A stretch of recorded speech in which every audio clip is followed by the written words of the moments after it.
Salam sejahtera untuk kita semua. Bagaimana kabarnya teman-teman semua ya? Oh, ya, Mbak Rosi. Mbak Rosi gimana kabarnya? ya Mas. Mbak Rosi, Mbak Novi ya. Jadi pada hari ini kita akan singgung tentang perakiraan jangka menengah ya. Perakiraan jangka menengah ya. Halo Nov, banyak sekali. Jangka menengah. Sahabat Nov.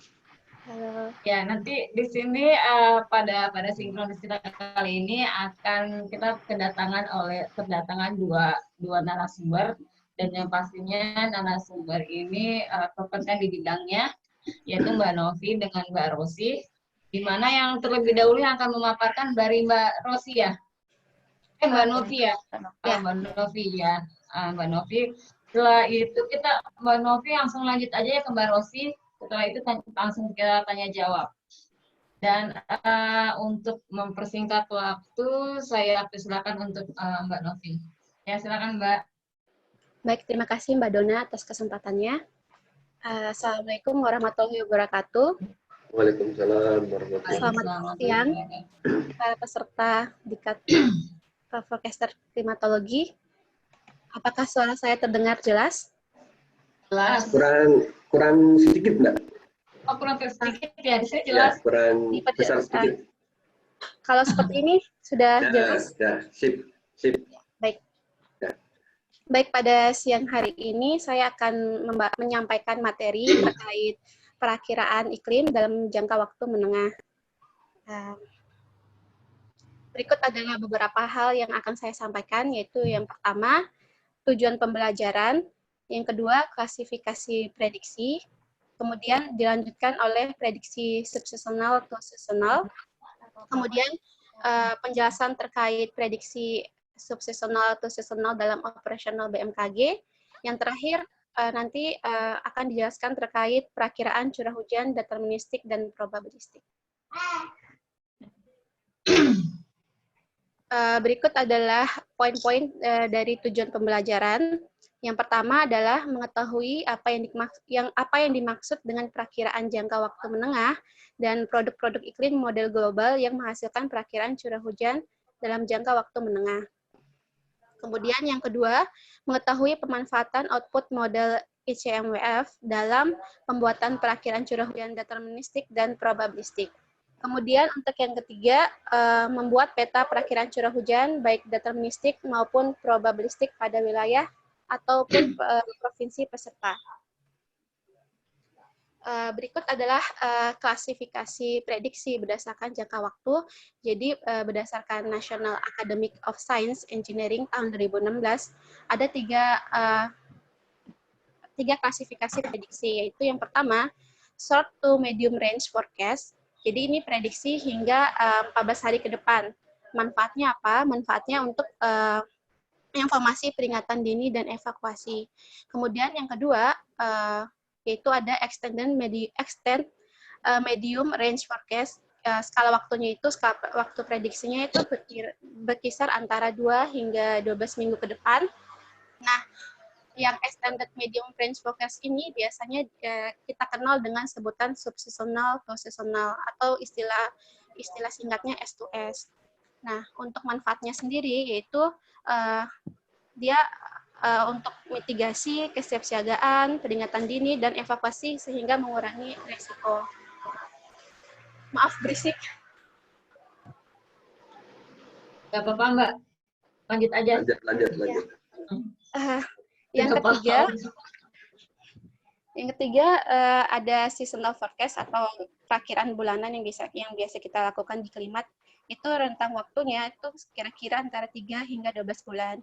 Jadi untuk manfaatnya sendiri yaitu sebagai pertimbangan membuat rencana strategis untuk menghadapi resiko kejadian ekstrem. Jadi si seasonal forecast ini awalnya dibuat fokus untuk prediksi ENSO dengan model dinamis dan statistik sederhana. Namun karena sekarang kualitasnya semakin meningkat, salah satunya dengan cara membuat prediksi probabilistik. Karena emang variabilitas iklim itu mengandung uncertainty. atau ketidakpastian. Kemudian apa itu prediksi subseasonal atau seasonal? Atau kalau kita bilang di klimat itu prediksi dalam jangka waktu menengah. Nah, prediksi S2S ini sendiri dikembangkan sejak tahun 2013, dibuat untuk mencari tahu lebih dalam bagaimana mengatasi masalah terkait prediksi submusim ke prediksi supaya mampu menjembatani kesenjangan antara prediksi cuaca jangka pendek iklim, sehingga menjadi langkah penting menuju suatu hal yang disebut sebagai seamless weather atau climate prediction system. Jadi kan kalau untuk di cuaca sendiri kan biasanya prediksi itu kira-kira antara 1 sampai 3 hari ke depan. Itu cuaca. Nah, kalau klimat itu kan biasanya skala waktu prediksinya itu bulanan. Nah, S2S sendiri itu adalah jembatan antara cuaca sama si iklim gitu. Tengah-tengahnya gitu. Seperti itu. Itulah yang pengertian dari prediksi dari S2S itu sendiri. Nah, beberapa pendapat mengenai prediksi skala waktu prediksi S2S itu, menurut Fittard tahun 2016, skala waktu prediksi S2S itu kira-kira di hari ke-14 hingga hari ke-60. Menurut NAS tahun 2016 itu kira-kira di hari ke-14 hingga hari ke-120. Sedangkan untuk menurut White dan kawan-kawannya tahun 2017 itu berkisar di hari ke-10 hingga hari ke-30. Kemudian berikut adalah lembaga yang bertanggung jawab sebagai pusat arsiving untuk keperluan S2S. Jadi kalau berikut adalah 3 lembaga yang sebagai pengarsip dari prediksi S2S sendiri. Jadi ada 3, ada ICMWF, CMA atau China Meteorological Administration, dan juga AIRI. Nah, 3 lembaga ini dia menyediakan data secara gratis, akan tetapi ada kekurangannya. Pertama, resolusinya dia cukup rendah. Yang kedua, misalnya prediksi untuk hari ini nih. Prediksi untuk hari ini itu sebenarnya inisial kondisinya 2 minggu ke depan. Jadi dia tidak up to date gitu. Dia menyediakan gratis tapi tidak up to date gitu. Tapi 3 lembaga ini dia sebagai lembaga yang pengarsip data si S2S ini. Kemudian ada 11 lembaga yang berpartisipasi dalam penyediaan data S2S yang bisa saudara-saudara lihat di kolom di tabel nomor 2. Nah, 11 lembaga ini dia menyediakan prediksi S2S, akan tetapi tidak gratis gitu. Nah, salah satunya di BMKG, kita membeli produknya si HMWF seperti itu. Kemudian bagaimana periode subseasonal atau seasonal dalam operasional BMKG? Nah, kalau di beberapa wilayah di luar negeri itu, kayak di Singapura gitu misalnya, dia menggunakan periode waktu S2S itu dalam skala mingguan gitu, 1-7 hari. Sedangkan kalau di klimat sendiri itu, kita paling familiar itu skalanya 10 harian atau kita kenal sebagai dasarian gitu. Nah, prediksi iklim dalam skala waktu dasarian ini juga digunakan dalam peringatan dini iklim dan penentuan awal musim. BMKG memanfaatkan prediksi S2S keluaran HMF ini untuk keperluan operasional sejak tahun 2015. Jadi sebenarnya kita sudah memanfaatkan prediksi S2S-nya HMF ini sejak tahun 2015 hingga sekarang. Jadi arsipnya masih ada, kita punya gitu. Kemudian berikut sedikit penjelasan terkait model HMF itu sendiri yang kita gunakan, yang produk S2S. Untuk lead time-nya sendiri itu dia bisa memprediksi antara 0 hingga 46 hari ke depan. Jadi dan diupdate setiap 2 minggu sekali. 2 minggu sekali setiap hari Senin dan Kamis. Nah, setiap Senin sama Kamis kita menerima ada 47 file. 47 file itu adalah perakiraan yang berisi perakiraan 47 hari ke depan yang dihitung sejak inisial kondisi gitu. Kemudian bagaimana resolusinya? Nah, untuk 10 hari pertama dari lead time 0 ke lead time 10 itu resolusinya cukup tinggi. Itu berkisar 0,25 derajat kali 0,25 derajat. Sedangkan setelah hari ke-10 itu resolusinya menjadi 0,5 derajat kali 0,5 derajat. Nah, untuk reforecast-nya sendiri, dia sebenarnya menyediakan reforecast hingga 20 tahun ke belakang.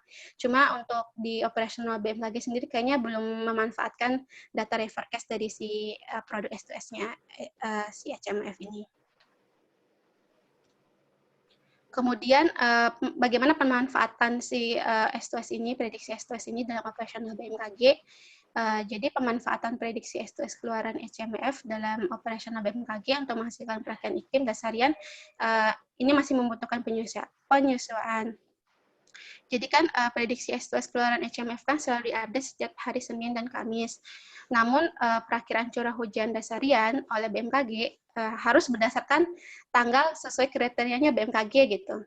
Jadi 10 harinya BMKG itu nggak dihitung dari inisial kondisinya, tapi dihitung berdasarkan kriterianya BMKG, misalnya dasarian 1, itu dia harus akumulasi curah hujan dari tanggal 1 hingga tanggal 10. Kemudian dasarian 2, dia harus akumulasi curah hujan tanggal 11 hingga tanggal 20. Yang dasarian 3, dia harus tanggal 21 hingga akhir bulan. Nah, kekurangannya apa? Kekurangannya jadinya ketika kita mau merunning suatu prediksi, akan ada prediksi yang terbuang. Misalnya, contoh, saya mau merunning hari Senin. Kita lihat tabel di atas, di hari Senin tanggal 2 Maret. Nah, 2 Maret ini kan kita menerima 47 file tuh, jadi ada 47 hari ke depan. 47 hari ke depan ini dihitung dari tanggal 3 Maret tahun 2020 hingga 17 April.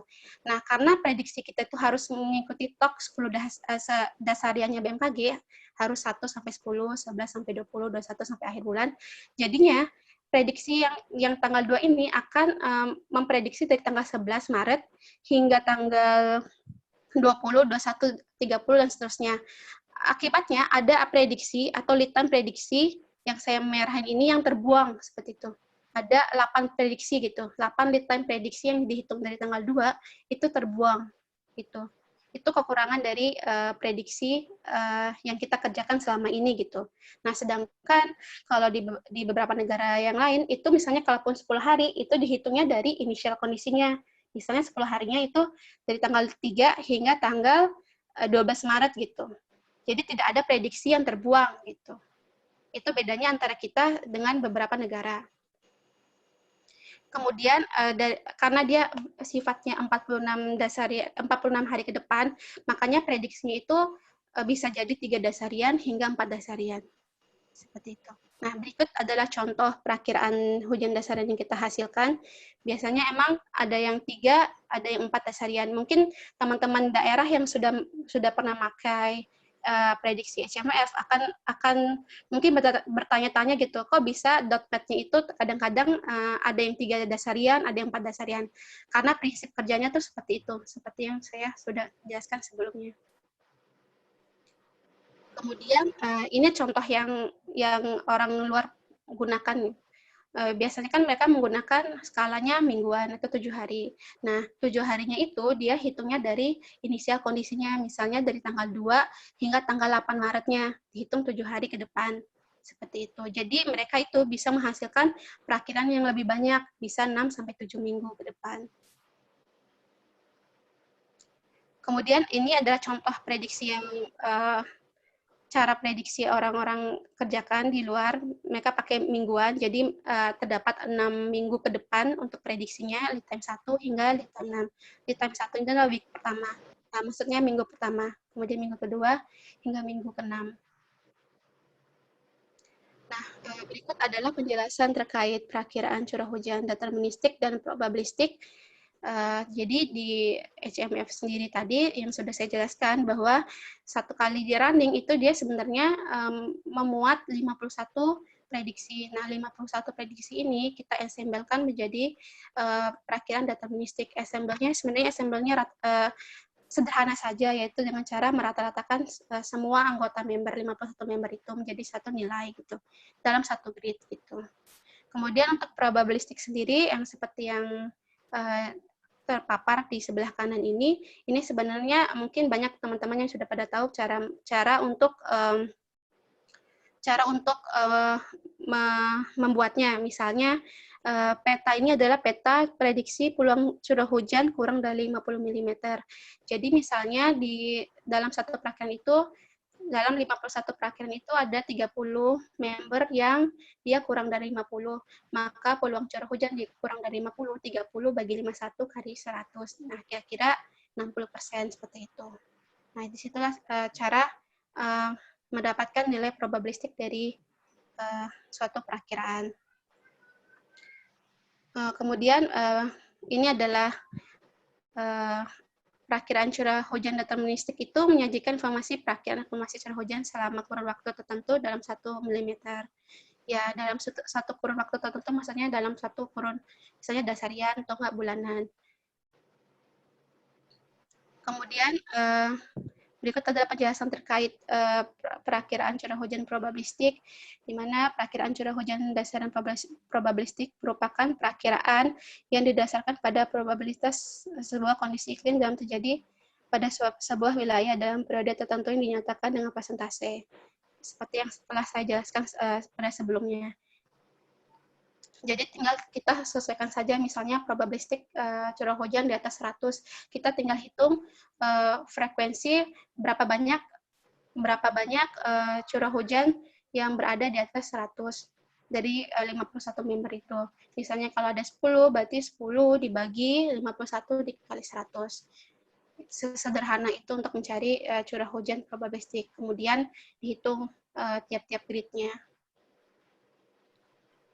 Kemudian selain ada perakiraan curah hujan deterministik dan probabilistik, kalau di pusat sendiri itu kita juga memanfaatkan hasil keluaran klimagram. Klimagram ini sebenarnya kita manfaatkan untuk membuat peluang awal musim gitu. Nah, cara untuk membaca klimagram sendiri ini sebenarnya sederhana. Karena klimagram sendiri ini sebenarnya merupakan grafik box plot gitu. Nah, grafik box plot ini sebenarnya menjelaskan terkait sebaran data si perakiraan 51 member itu. Contoh, misal di April 3. Nah, April 3 ini kalau kita lihat sebaran datanya tuh kecil. Kenapa? Karena kotak si box plot ini kecil gitu. Ini Whisker-nya. Whisker ini adalah nilai maksimum dan minimum dari prediksi 51 member itu. Jadi kira-kira di April 3 ini si 51 member itu memprediksi nilai curah hujan antara kira-kira di 49 mili ya hingga 120 misalnya gitu. 120 mili gitu. Kemudian contoh lagi di Mei 3. Mei 3 ini sebaran datanya kalau kita lihat dari grafik box plot-nya itu cukup tinggi gitu, cukup luas. Artinya emang sebaran data perakiraan si 51 member itu cukup menyebar gitu. Itu kira-kira antara kira-kira ini mau mendekati 0, jadi kira-kira 2 hingga 130 mili misalnya gitu. Jadi range-nya cukup variatif nih di Mei 3 antara misalnya 5 mili hingga 130 mili gitu. Berbeda jauh sama si April 3, dia kisarannya tidak terlalu menyebar gitu antara 49 mili hingga 120 mili. Seperti itu cara bacanya. Kemudian beberapa tanda, misalnya garis tengah itu adalah median, terus untuk positif itu adalah mean. Jadi misalnya teman-teman nggak mau ribet, lihat aja nilai positifnya itu. Apabila nilai positifnya itu di atas garis hijau itu adalah garis batas 50, maka kebanyakan member itu memprediksi curah hujan di atas 50 mm. Sedangkan misalnya kalau dia di bawah garis hijau, si tanda positifnya itu, maka banyak member yang memprediksi di bawah 50 meter. Seperti itu. Ya, mungkin demikian yang dapat saya sampaikan pada kesempatan kali ini. Lebih dan kurangnya saya mohon maaf. Assalamualaikum warahmatullahi wabarakatuh. Waalaikumsalam warahmatullahi wabarakatuh. Mungkin lanjut aja untuk Mbak Rosi. Mbak Rosi, ya, udah siap Mbak? Nanti kita tampung saja pertanyaan dari peserta. Karena kalau misalnya intinya peserta kalau ingin bertanya terkait dengan materinya Mbak Novi bisa langsung ketik di chat box ya. Nanti pertanyaan ditampung dan dijawab nanti setelah Mbak Rosi memaparkan materi selanjutnya. Ya, silakan Mbak Rosi. Ya, baik, terima kasih Bu Dona.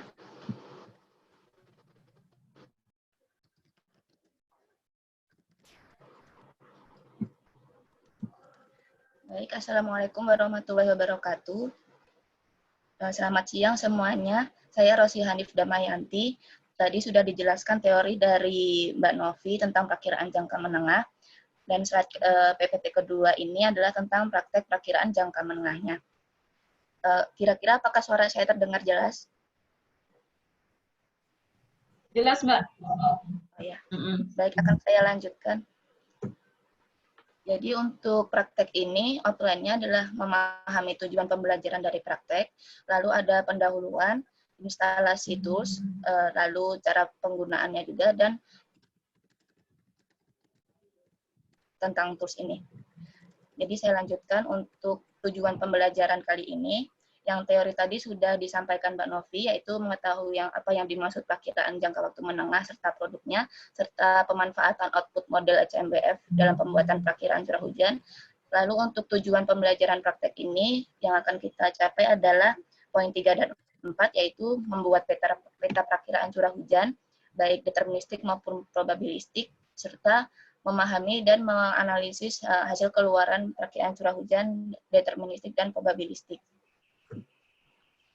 Untuk pendahuluannya, jadi tools yang akan kita gunakan untuk praktek ini adalah AII Tools.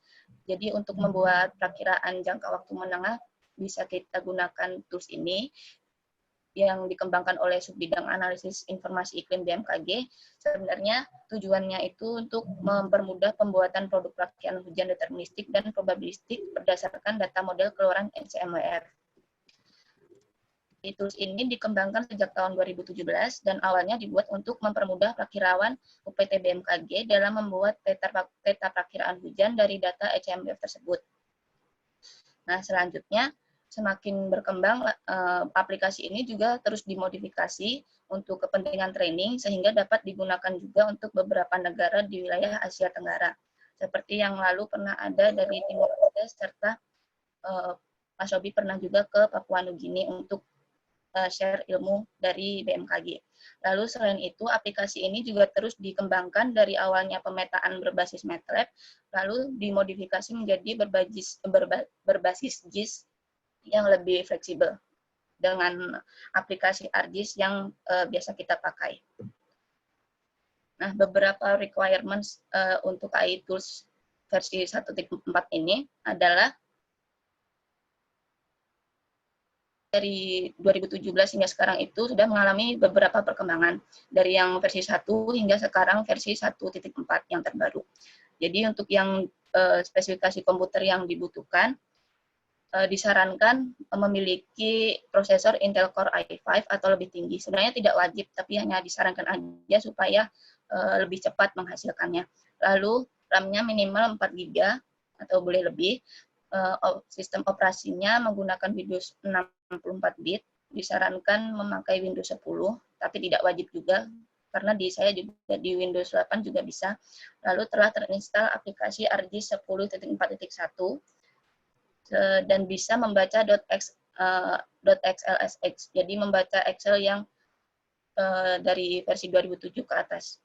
Jika belum bisa membaca Excel yang .xlsx, bisa mendownload dan menginstal Microsoft Access Database Engine terlebih dahulu. Ini bisa di-download secara free, atau sepertinya di LMS sudah ada yang share di materi lain, bisa dipakai. Lalu telah terinstall juga aplikasi Notepad. Sebenarnya ini tidak wajib, tapi kalau misalnya nanti ingin memodifikasi skrip untuk pemetaan, dianjurkan menggunakan aplikasi Notepad++. Jadi tampilan dari AI Tools versi 1.4 ini tidak jauh berbeda dengan versi sebelumnya. Di sini ada pilihan dekad untuk dasarian dan seasonal, wilayah, serta pilihan keluaran, lalu perintah untuk memulai processing dan download data. Jadi karakteristik AI Tools versi 1.4 ini antara lain format data hujan yang digunakan untuk antara UPT dan pusat menjadi sama. Jadi yang karena sama-sama memakai data HMBF, nanti yang outputnya itu juga menjadi sama formatnya maupun keluarannya. Sesuai grid asli 0,25 derajat. Jadi yang versi sebelumnya kan 0,05 derajat. Jadi dari keluaran HMBF yang 0,25 yang kemarin itu di-regrid menjadi 0,05. Tapi di versi 1.4 ini kita memakai inputan sesuai grid aslinya yaitu 0,25 derajat. Nah, keuntungan dari memakai grid asli ini 0,25 derajat, ukuran filenya menjadi ukuran file data input maksudnya menjadi lebih kecil sehingga menghemat storage dari komputer kita. Lalu untuk menghasilkan peta sesuai standar memanfaatkan Python versi 1.1. Untuk versi AI Tools yang sebelumnya, peta yang dihasilkan masih yang MATLAB untuk yang versi 1.1. Mulai dari AI Tools versi 1.3 sudah menggunakan Python juga. Lalu untuk petanya juga dapat diedit menggunakan ArcGIS 10.4.1. Lalu pilihan cakupan wilayah untuk versi 1.4 ini diperbanyak hingga negara tetangga. Jadi bukan hanya untuk wilayah provinsi dan provinsi di Indonesia saja, tetapi juga ditambah beberapa wilayah negara tetangga seperti Brunei, Papua Nugini, Timor Leste, lalu juga ada cakupan wilayah per pulau. Jadi yang tadinya per provinsi sekarang ada per pulau dan juga ada Jabodetabek. Nah, seperti ini tambahan pilihan wilayah cakupan wilayah hingga negara tetangganya, ada Jabodetabek, ada per pulau, Sumatera, Jawa, Bali, Nusa Tenggara, Kalimantan, Sulawesi, Maluku, Papua, lalu beberapa negara tetangga. Lalu ada data input menggunakan resolusi asli 0,25 derajat. Nah, jadi yang TPDAS ini yang 4 pertama untuk yang di versi sebelumnya, sampai versi 1.3 kita masih menggunakan TPDAS yang 4 ini, atau 3 sesuai keluarannya. Dia sekitar 37 mega, sedangkan yang dengan resolusi asli yang akan digunakan inputan untuk versi 1.4 ini menggunakan TP-ORIDAS dengan size-nya jauh lebih kecil, kira-kira hanya 10%-nya saja, cuma 3 mega saja. Nah, memang untuk resolusi kecil ini, nanti di ekstrak grid-nya pun akan sesuai dengan ekstrak grid asli. Jadi, resolusi pada keluaran ekstrak grid-nya nanti akan 0,25 juga. Kalau yang versi 1.3 kemarin kan ekstrak grid-nya juga mengikut grid yang TPDAS ini, 0,05. Jadi, kita lanjutkan. Nah, untuk langkah instalasi, pertama kita buat folder AI Tools dulu. Jadi untuk mendownload AI Tools versi 1.4 ini sudah saya share linknya di LMS. Bisa di-download nanti. Lalu setelah di-download kita buat folder terserah di mana, tidak harus di C, boleh di D atau di mana saja. Terus di sini kita membutuhkan aplikasi ini. Jadi ada package dari AI Tools versi 1.4 untuk instalasi dan MCR installer. Lalu untuk memulai instalasi kita klik 2 kali pada yang AI Tools Python, AI Tools, maaf ini nggak usah pakai Python, AI Tools yang versi 1.4 package. Lalu nanti akan muncul tampilan seperti di bawah. Tapi kalau misalnya kadang ada komputer yang misalnya jika ada pertanyaan muncul, apakah yakin untuk menginstal atau sejenisnya, itu klik yes saja atau run anyway, sehingga akan melanjutkan sesi instalasinya. Nah, nanti akan ada tampilan seperti ini, tinggal next aja, ini juga yes next, ini yes next, next, lalu klik install, tunggu beberapa saat, nanti akan terinstall. Nah, setelah instalasi selesai, nanti akan muncul beberapa file dan folder, jadi ada file GIS di sini untuk menyimpan pemetaannya. Di sini juga mapping files untuk proses pemetaan. Lalu ada 4 script Python. Lalu ada tools yang AI Tools versi 1.4 ini yang nanti akan digunakan. Lalu ini yang package-nya tadi. Ini yang package yang tadi kita install, ini yang tools nanti kita gunakan, sudah terinstall. Lalu ada poshujan UPT untuk memasukkan metadata poshujan yang kita punya sebagai nanti ekstrak poshujan di tools ini. Lalu ada folder data juga yang akan muncul setelah aplikasi dibuka pertama kali. Jadi setelah instalasi nanti hanya muncul tampilan ini saja. Nanti akan menambah folder data, lalu folder hasil juga akan muncul saat running perakiraan. Langkah penggunaan berikutnya, untuk menggunakan aplikasi ini, kita buka dengan cara klik 2 kali pada AI Tools versi 1.4-nya. Namun, cara ini tidak disarankan karena nanti kita tidak tahu proses running-nya berjalan lancar atau tidak. Untuk bisa memantaunya, kita bisa membuka dengan command prompt. Jadi, cara membuka aplikasi via command prompt adalah kita search pada komputer kita, ketik CMD atau command prompt, lalu kita klik command prompt, lalu masuk direktori kita simpan AI Tools dengan command pushd, bisa juga dengan command cd, tapi cd ini cuma bisa membuka direktori C. Kalau pushd dia lebih fleksibel, bisa di semua direktori dia bisa buka. Jadi kalau di sini kita ketik pushd, tempat folder kita menyimpan AI Tools-nya, lalu kita panggil aplikasinya dengan cara mengetik AI Tools yang .exe, jadi bukan yang package ya. Nah, ada shortcut-nya juga untuk membuka aplikasi AI Tools via command prompt, jadi tidak perlu di-search, kita tinggal masuk seperti biasa saja dengan file explorer di folder kita menyimpan AI Tools versi 1.4-nya, lalu klik shift, terus klik kanan sembarang tempat, nanti akan muncul perintah open command window here. Nah, kita klik, nanti setelah terbuka, kita panggil aplikasinya dengan. Nah, ditunggu beberapa saat, maka nanti aplikasi akan terbuka dan muncul tampilan seperti ini.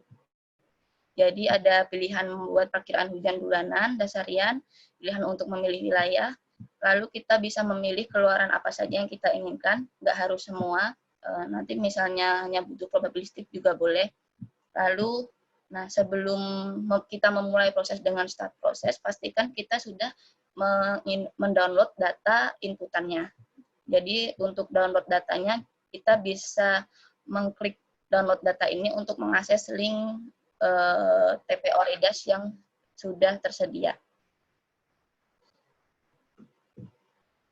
Lalu sebelum memulai proses running, kita download dulu datanya dengan klik download data. Lalu, nah karena kita kali ini membahas tentang perakiraan jangka menengah, jadi untuk praktek ini kita fokuskan pada pembuatan PCH dasarian. Jadi untuk membuat PCH dasarian kita buka kita download TPO Redas-nya yang disimpan di folder, lalu disimpan di folder data dan masuk lagi ke folder 01. Jadi setelah dibuka tadi di command prompt AI Tools-nya akan muncul folder data, di dalamnya ada 3 subdirektori lagi, dan kita masukkan data TPO Redas yang sudah di-download ke folder 01. Jadi untuk dasarian kita pakai yang folder 01, untuk folder 02 dan 03 untuk seasonal. Seperti ini contoh isian dari si folder data inputnya. Nah, selain mendownload data input, kita juga harus memastikan pos hujan UPT yang di file ini itu sesuai dengan pos hujan di wilayah kita. Jadi untuk default-nya memang di KI Jakarta, tapi untuk wilayah lain nanti bisa diisikan sesuai kebutuhan wilayah. Misalnya di sini yang nama posnya, lalu ada loanlat-nya juga. Jadi di sini juga tanpa spasi. Di sini loanlat-nya sesuai dengan metadata di stasiun, lalu pulaunya ada provinsi, lalu ada kontrol juga, 1 untuk dihitung, yang untuk 0 tidak dihitung, lalu nomor zone-nya. Jadi yang terpenting untuk ekstrak pos ini sebenarnya di nama pos dan loanlat-nya. Begitu. Nah, setelah data input dan perakiraan dan pos hujan siap, kita siap untuk merunning menggunakan tools versi 1.4 ini. Jadi kita pilih dekat, lalu pilih wilayahnya, kita keluarkan semua produknya, lalu kita start proses. Nah, tunggu beberapa saat hingga nanti keluar seperti ini. Tunggu sampai finish, tapi jika muncul seperti ini sebenarnya bukan finish sampai peta. Probabilistic forecast finish ini maksudnya dia sudah selesai membuat data perkiraan curah hujan dalam Excel. Jadi untuk pemetaannya kita bisa pantau melalui command prompt. Nah, kita tunggu setelah muncul yang tadi, ini probabilistic forecast finish ini nanti akan dia memulai proses pemetaan. Jadi nanti akan muncul seperti ini jika tidak ada error. Jadi mas is not, lalu ada kita ekspor, ada kata ekspor kalau sudah berhasil. Jadi di sini ada ekspor PCH DKI April, berarti di sini sudah berhasil. Lalu untuk probabilistiknya akan juga muncul seperti ini. Nah, setelah semuanya running itu selesai, kita bisa lihat di sini ada folder hasil yang di dalamnya terdapat 5 folder yang berisi masing-masing produk. Jadi extract grid ini tadi adalah grid yang dengan resolusi TPO Ridas yaitu 0,25. Di sini ada sheet untuk semua member, jadi member pertama hingga ke 51 semua ada. Lalu di sini juga ada nilai ends-min dan nilai probabilistiknya.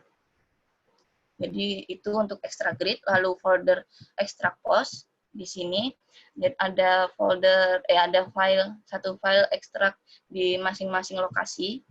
Jadi di sini ada sheet ends-min, lalu ekstrak dari tiap probabilistik dan di tiap threshold-nya. Lalu untuk 5 gramnya sesuai dengan jumlah pos yang ada di pos ujian UPT. Di sini ada 5 gram seperti ini tampilannya. Tadi udah lebih jelas di PPT sebelumnya.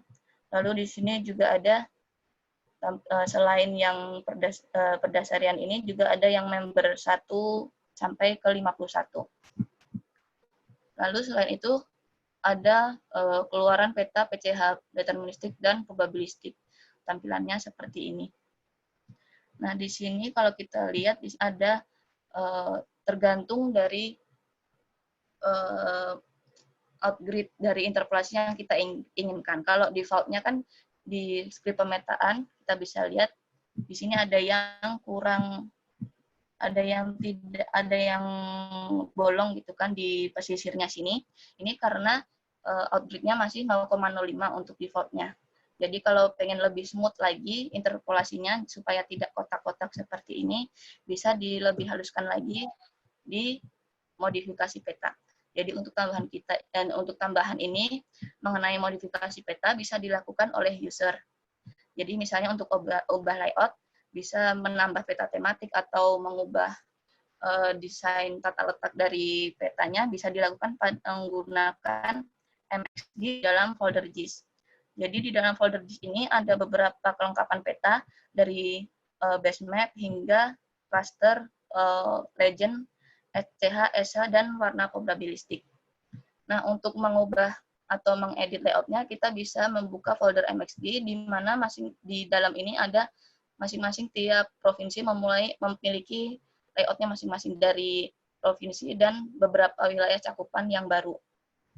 Nah, kita bisa edit sendiri di RJ10.4. Lalu untuk skrip pemetaan juga bisa diedit menggunakan Notepad++. Seperti ini, kurang lebih seperti ini tampilannya yang di atas. Nah, untuk tadi yang menambah smooth pemetaan tadi, di sini kan default-nya 0,05 tadi, terus bisa diubah menjadi 0,01 atau berapa yang diinginkan. Lalu ada juga power-nya untuk setting IDW-nya. Nah, jadi outgrid ini dia dalam derajat. Jadi dengan outgrid 0,005 derajat pada pemetaan, tampilannya seperti ini.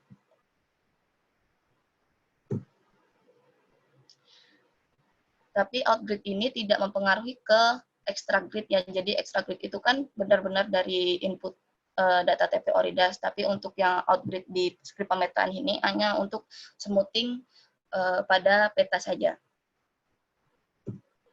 Nah, kita lanjut untuk tugasnya. Tugasnya menggunakan AI Tools versi 1.4 ini juga.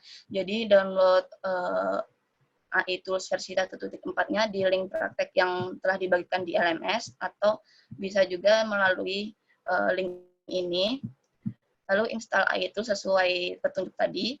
Lalu buat perkiraan hujan dasarian di wilayah masing-masing untuk peserta dari pusat, wilayahnya Jabodetabek.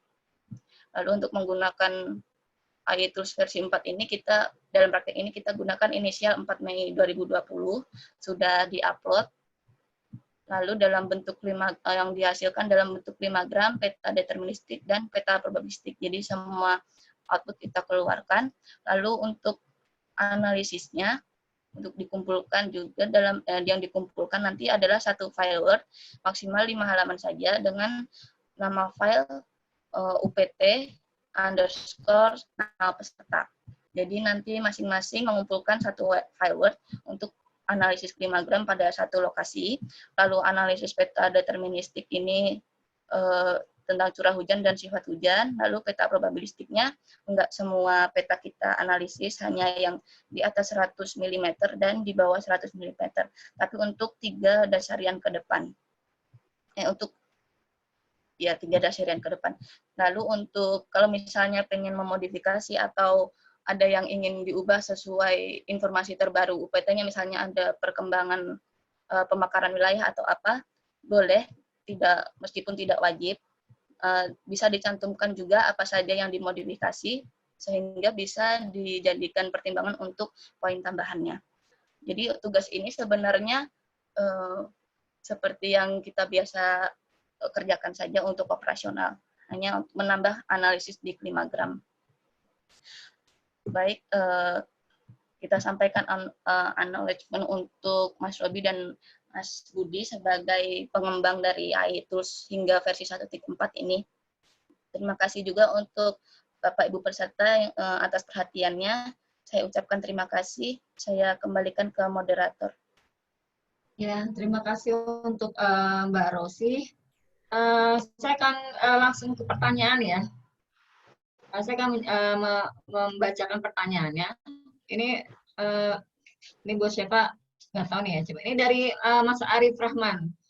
Mas Arif bertanya, mohon info, apakah produk ECMWF yang selama ini diterima oleh BMKG Pusat hanya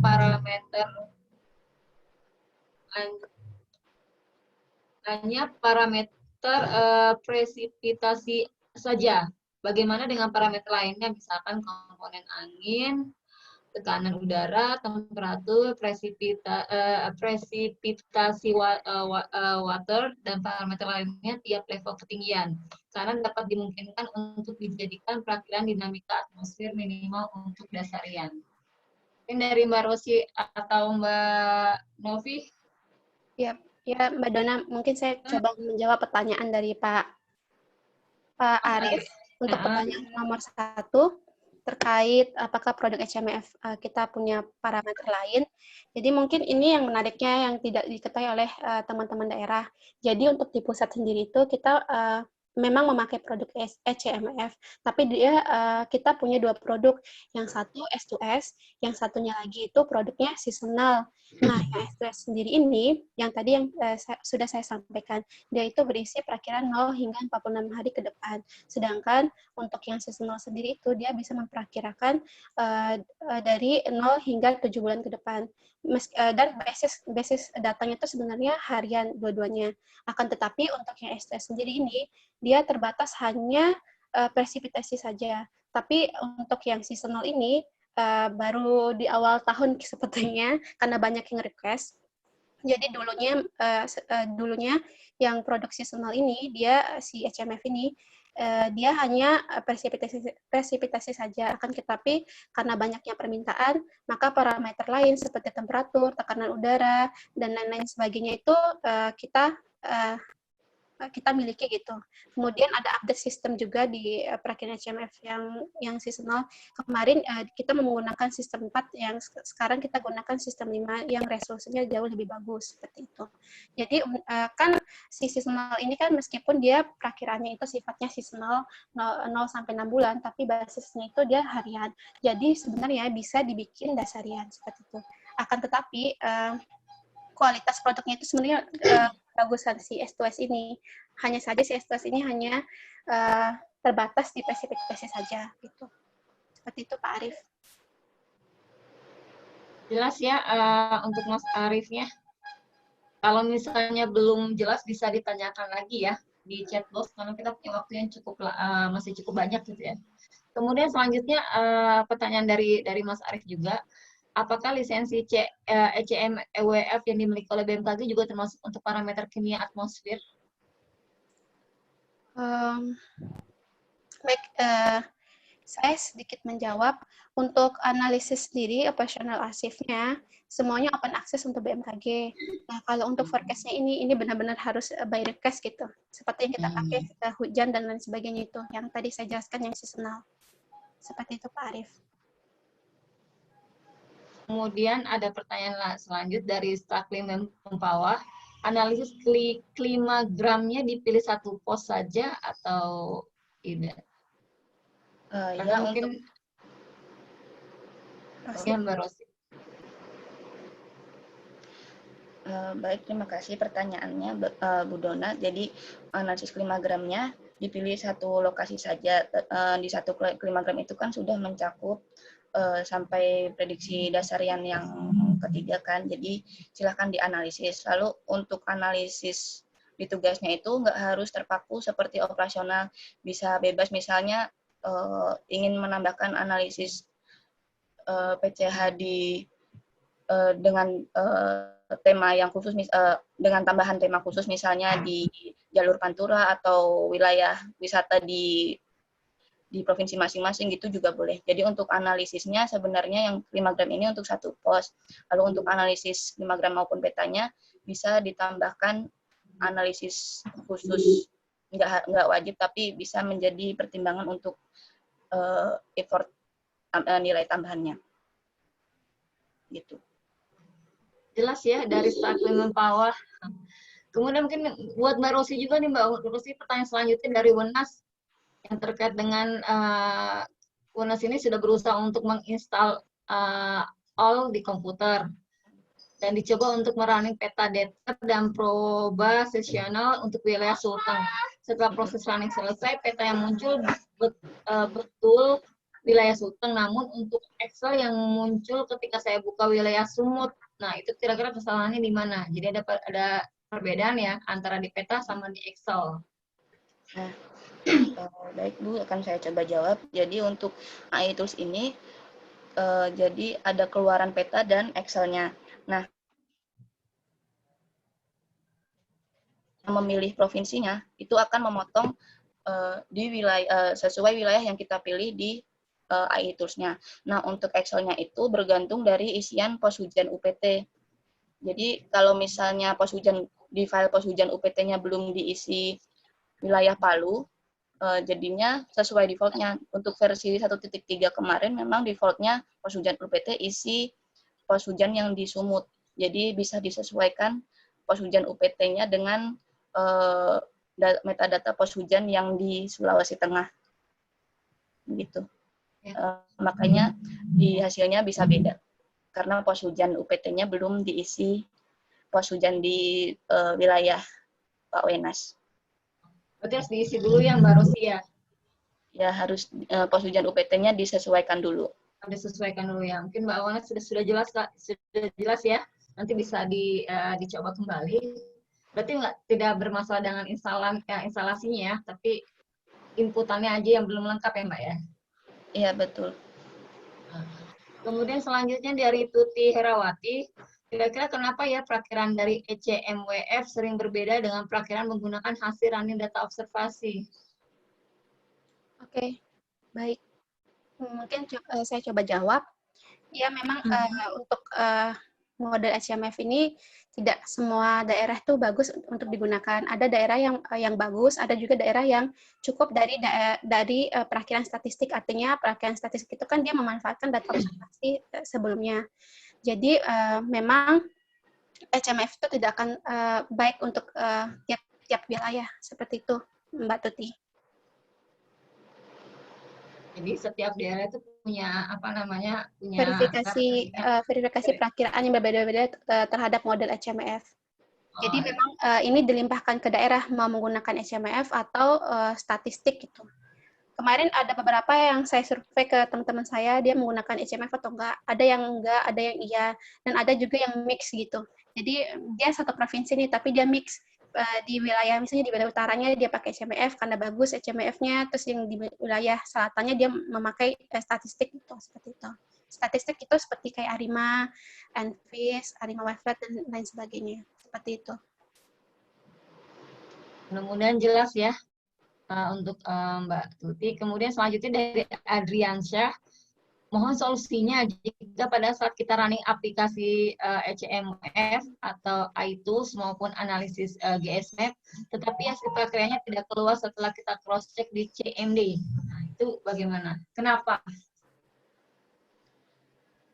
Baik, akan saya coba jawab. Jadi sebenarnya untuk kendala-kendala selama running itu bisa dari berbagai macam error. Jadi sebenarnya kalau di CMD itu kan kita bisa tahu biasanya ada keterangannya errornya di bagian apa, seperti itu. Atau kalau misalnya sudah dicoba untuk mengikuti memperbaiki error yang tertera di CMD-nya, misalnya itu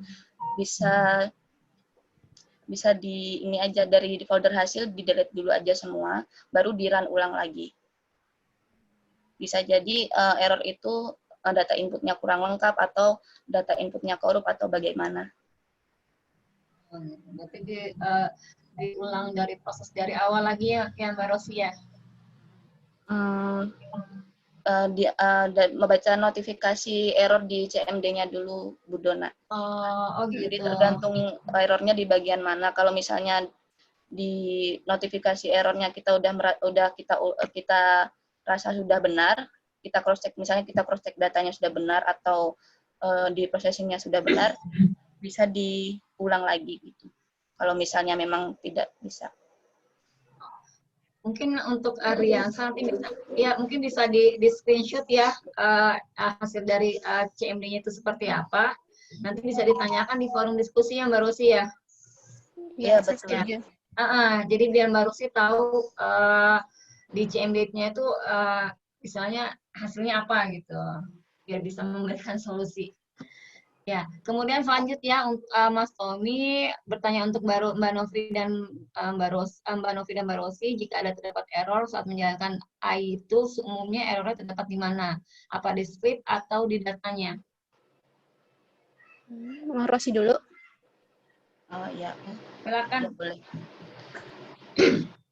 Jadi ini sebenarnya pertanyaannya mirip dengan dari Pak Adriansyah. Jadi Pak Tommy, untuk error pada saat menjalankan iTools itu bisa dari script bisa dari berbagai macam gitu ininya sumbernya. Jadi kalau untuk script sebenarnya kan semuanya sama, cuma mungkin ada kesalahan waktu processing entah di selama processing itu karena datanya atau memang ada kendala lain saat processing. Misalnya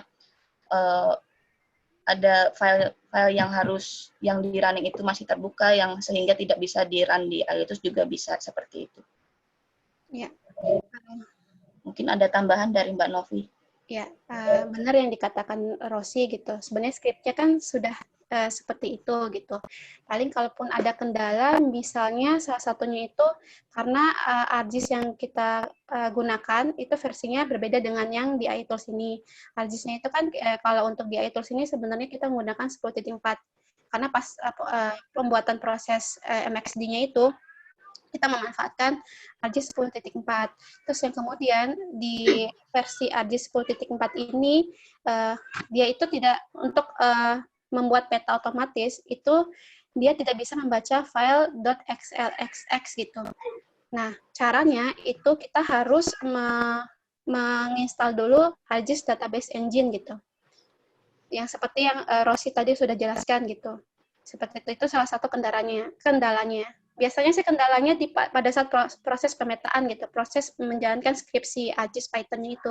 Entah karena ArcGIS-nya yang versinya berbeda, atau si ArcGIS-nya tidak bisa membaca file .slsx-nya itu. Seperti itu. Udah jelas ya Mas Tommy ya? Ya, mudah-mudahan jelas.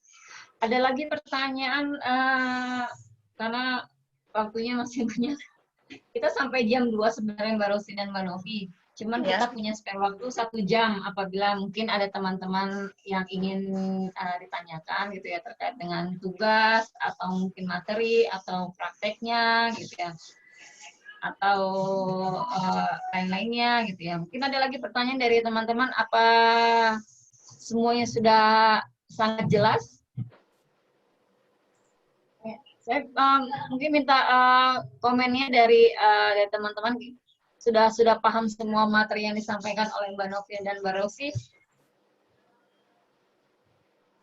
Mumpung ada, mumpung ya jelas. Ya, terima kasih untuk tadi Mas Elifan ya, sudah jelas ya. Atau tugasnya ada yang masih membingungkan gitu ya? Ya nanti Mbak Rosi dengan Mbak Novi akan lebih menjelaskan kembali gitu tugas-tugasnya, sehingga teman-teman tidak merasa terbebankan untuk menyelesaikannya. Oh iya, untuk Mbak Tuti sementara jelas, nanti kalau ada pertanyaan ditanyakan di LMS. Ada lagi yang lainnya?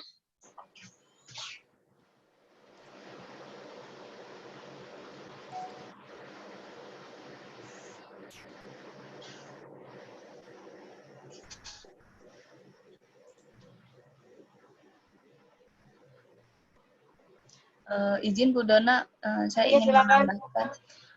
Mungkin tadi yang masih ada masalah dengan iTools versi sebelumnya, nanti dicoba saja iTools versi yang baru ini, siapa tahu yang ini bisa gitu. Tidak ada error seperti yang kemarin, kalaupun yang kemarin emang sudah benar langkah-langkahnya. Begitu saja Bu, cukup. Terima kasih. Ya. Ini sudah jelas semua ya. Oh iya, ini ada pertanyaan nih dari Arif Rahman. Mohon info, saat ini kan belum ada standarisasi metode pelakiran di BMKG sendiri.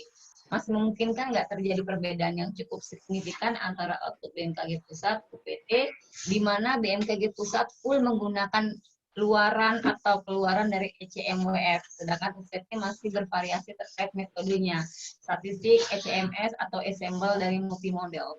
Apakah sudah ada pemikiran atau wacana dari BMKG Pusat terkait solusi perbedaan output informasi BMKG, terutama informasi curah hujan, agar tidak terjadi kebingungan di publik? Nah, gimana tuh? Baik, saya akan coba menjawab. Sebenarnya masalah ini nih udah lama gitu, sudah sering kita bahas juga di bidang kita juga, antara tidak kesesuaian antara perakiraan di pusat sama di daerah.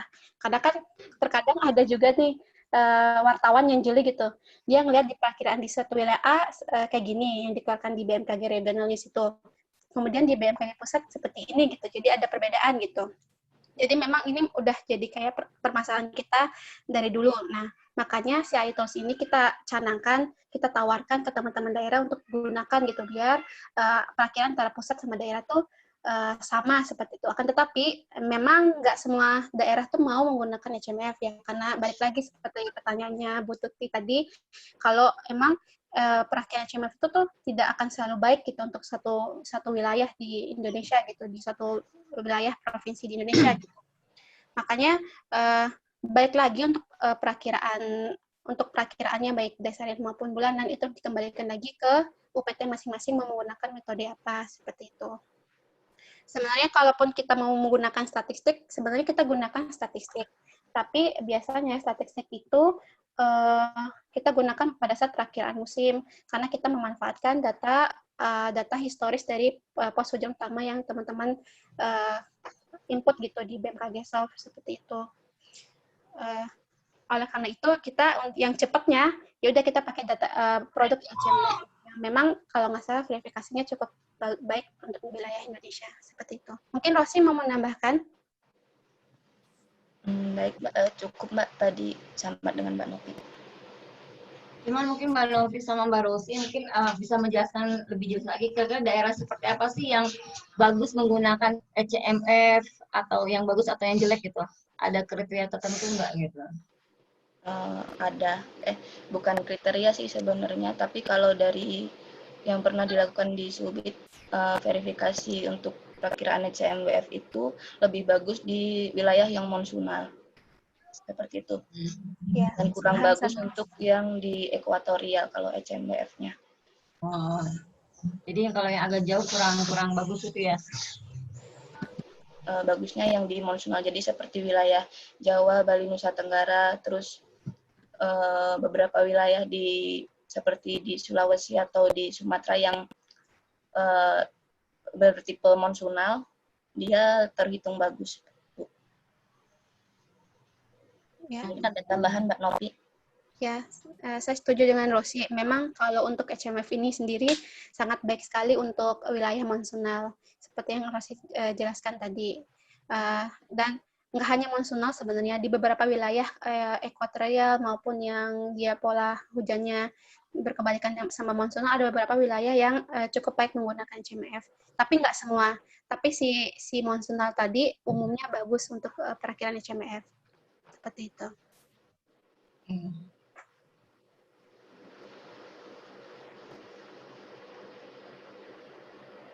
Mungkin Mbak Rosi sama Mbak Pak Arif. Oh ya Pak Arif, gimana Pak Arif? Mas Arif gimana? Sudah jelas belum jawaban dari Mbak Novi dan Mbak Rosi? Jelas ya? Memang kalau jam siang itu memang apa ya? Distraksinya tuh cukup banyak ya. Jam-jamnya istirahat ya gitu ya. Tapi mudah-mudahan teman-teman tetap fokus ya untuk sinkronis kita kali ini. Ya, mungkin ada yang ingin menyampaikan secara langsung, boleh bertanya secara langsung. Kalau ingin bertanya secara langsung, silakan untuk di on-kan saja mic-nya.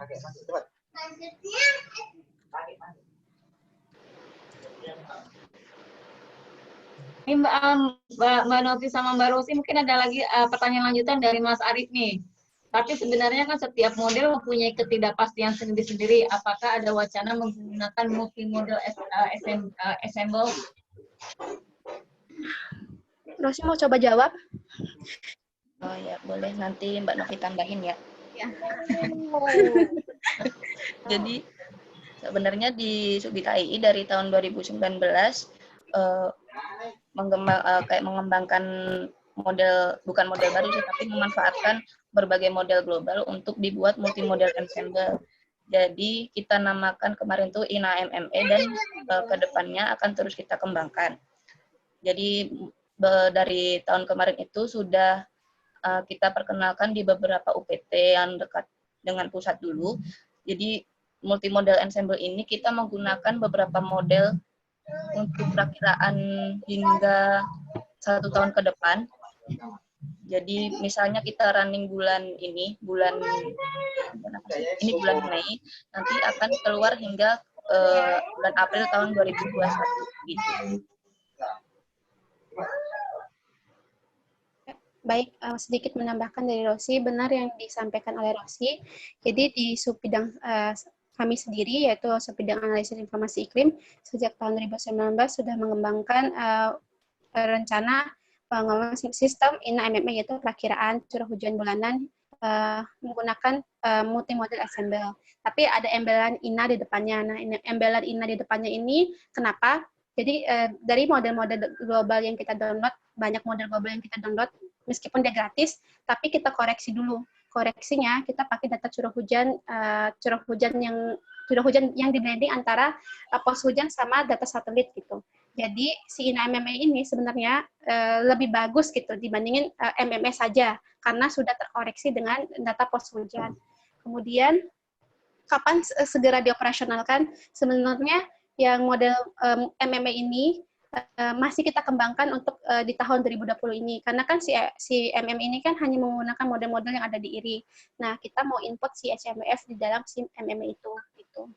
Seperti itu Pak Arif. Nanti mungkin bisa kita sebarkan ke teman-teman daerah untuk perakiraan MM, seperti itu Pak. Terima kasih ya Mbak Rosi dan Mbak Novi ya, gitu ya. pertanyaannya jawabannya cukup komprehensif ya. Kalau saya nggak ngerti, emang saya bukan dari klimatologi ya. Jadi sejelas apapun Mbak Novi dan Mbak Rosi jelaskan gitu ya, tetap masih mudeng gitu ya. Mungkin ini karena saya sendiri. Ada lagi nih. Oh iya, ada lagi pertanyaan dari Mas Arif. Kayaknya Mas Arif masih penasaran gitu ya. Tadi disebutkan ada uji INA MMUE ya, dan ada beberapa UPT yang diajak kerjasama dengan pusat. Kira-kira apa persyaratan agar UPT dapat berpartisipasi? Ada syaratnya nggak, Mbak? Ini UPT-nya dekat. Persyaratannya ketat ya? Sebenarnya bukan kerjasama. Oh, dekat ya, dekat dengan pusat ya? Karena kemarin karena udah akhir tahun sih Mbak, jadi kita kenalkan ke UPT yang terdekat dulu. Resti mau menambahkan? Lebih tepatnya sosialisasi sih, jadi bukan kerjasama yang benar-benar kayak rapat-rapat gitu, enggak, tapi sosialisasi untuk mengenalkan aja dulu yang kemarin itu. Di akhir tahun juga sih itu masalahnya. Iya, benar pasti ngerti. Di akhir tahun, apalagi sekarang sudah work from home ya. Iya. Banyak anggarannya dipotong pastinya gitu ya. Ya, itu loh, Mbak. Iya, jadi mungkin tahun depan kali ya, tahun 2021 atau 2022 ya. Iya, Dan Mbak. sepertinya Mas Ari sudah siap ya jadi satgasnya. Oke, ada pertanyaan lain nggak?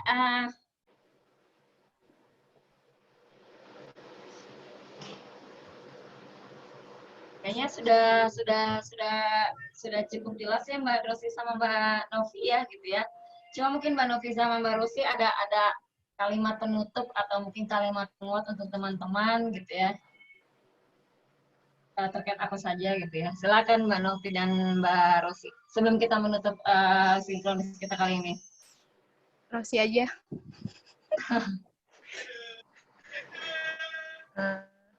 Apa dong, selamat berpuasa. Selamat berpuasa. Jadi mungkin nanti ya ini kan sebenarnya perkiraan jangka menang itu seperti yang kita keluarkan di operasional yang sering kita buat gitu kan. Nah nanti kalau misalnya ada kendala-kendala, masih ada kendala dalam menjalankan di tugas prakteknya, bisa ditanyakan di LMS atau di forum diskusi WA. Atau di forum diskusi, iya. Materinya sudah di-upload di LMS, nanti bisa diakses. Kalau misalnya ada pertanyaan, bisa ditanyakan. Mungkin ada tambahan dari Mbak Novi. Cukup, Ci, semangat puasanya gitu. Sama semangat mengerjakan tugasnya, karena saya juga, sama Rosi juga paham, katanya tugas dari pemateri sebelumnya cukup banyak. Jadi, semoga dengan adanya tugas kami itu tidak menambah beban teman-teman gitu. Ya, udah itu aja, semangat puasa. Oh ya, mungkin Mbak Tuti kan bertanya apabila nanya pengisal nanti Mbak Rosi sama Mbak Novi akan kita undang ya di grup WhatsApp. Jadi kita ada grup WhatsApp peserta Mbak. Jadi selain teman-teman dari teman-teman pelatihan ini bertanya di forum diskusi, mungkin ada pertanyaan sifatnya accidental, maksudnya yang buru-buru dan harus dijawab gitu ya. Mungkin bisa nanti di grup WhatsApp ya. Ya, siap Mbak Dona. Ya, siap ya Mbak Novi ya sama Rosi ya, diganggu selama 1 minggu. Ya, baik. Siap Mbak Dona. Ya, saya mengucapkan terima kasih untuk Mbak Novi dan Mbak Rosi atas waktunya pada hari ini, dan kami mengundang Mbak Novi dan Mbak Rosi untuk memantau forum diskusi di LMS, karena teman-teman ini mungkin kalau pas ketika sinkronus cenderung lebih pendiam gitu kan. Tapi ketika nanti di forum diskusi banyak sekali pertanyaan-pertanyaan yang diajukan gitu ya. Jadi mohon untuk nanti partisipasi dari Mbak Rosi sama Mbak Novi ya selama seminggu ini untuk memantau di forum diskusi. Siap Mbak. Dan ya mudah-mudahan bisa terhandle gitu ya.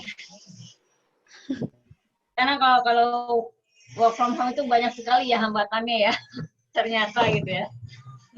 Saya juga mengucapkan ya terima kasih kepada para peserta pelatihan ini yang sudah mengikuti dari jam 1 siang sampai dengan saat ini. Tetap semangat dan jangan lupa untuk menyelesaikan tugas-tugas yang minggu kemarin gitu ya, karena ada beberapa dari masih beberapa dari teman-teman belum mendapatkan batch ya untuk yang modul 1. Yang modul 1 jadi untuk segera ya sebelum nanti kita masuk ke modul 3, karena kalau modul 3 tuh modul 3 berarti kan minggu depan ya. Itu terakhir gitu ya. Jadi kami berharap sekali. Jadi sebelum Lebaran, sebelum diklatnya selesai, semuanya juga sudah selesai. Tugas-tugas yang teman-teman yang pada minggu ini juga segera untuk diselesaikan gitu ya. Karena nanti di akhir minggu akan ada post-test. Post-testnya itu soalnya sama dengan yang pretest. Mudah-mudahan masih ingat ya soalnya apa saja gitu ya. Dan itu post-test dan pretest termasuk bagian dari penilaian, termasuk juga tugas ini. Tugas ini menjadi penilaian yang cukup besar juga dalam pelatihan ini. Dari saya juga mengucapkan terima kasih. Mungkin Pak Arisman. Cukup, Mbak Dona. Saya mengucapkan terima kasih ya buat kedua narasumber kita, buat Mbak Novi, Mbak Rosi. Terima kasih untuk sharingnya siang hari ini. Mudah-mudahan apa yang disampaikan tadi bisa diterima dengan baik oleh teman-teman sekalian di UPT dan peserta diklat ya. Terima kasih. Ya, dari kami, saya mewakili panitia mengucapkan terima kasih dan mohon maaf apabila ada salah-salah kata. Ya, Assalamualaikum warahmatullahi wabarakatuh. Waalaikumsalam. Assalamualaikum warahmatullahi wabarakatuh. Ya.